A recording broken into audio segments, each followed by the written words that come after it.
Interesting. Well, we're now moving over from the US to Europe. Matthias, you're doing deals in other food sectors with Squarefield. How do you see the outlook for seafood M&A developing in Europe compared to the rest of the agribusiness sector?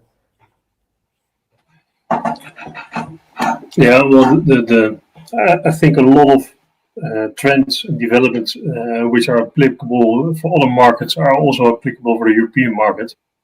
The positive thing is about being in seafood, or the positive thing about having a focus on food and agri, that this industry is relatively resilient for crisis. People need to eat, and especially all the consumption patterns for seafood are still positive.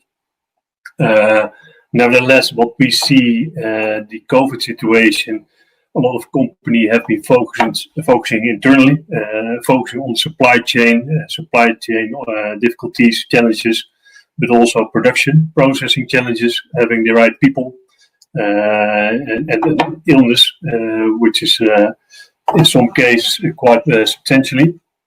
And what also was mentioned is the banks, they pretend still to be open, but the reality is they are reluctant to finance transactions these days. But what we see is we accomplished or executed 2 seafood deals during the COVID period for strategics.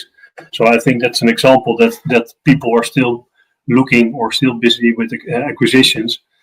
But there's definitely a slowdown in the number of transactions, but I'm certainly convinced that the whole trend of the consolidation, especially on the processor side, and the Western European market is also to a large extent very much more a seafood processing part of the value chain.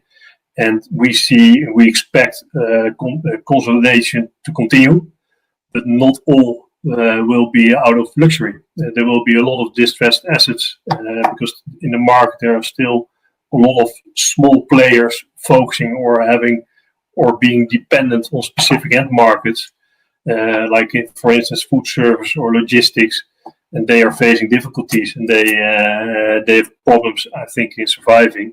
So they need to be acquired by the larger ones.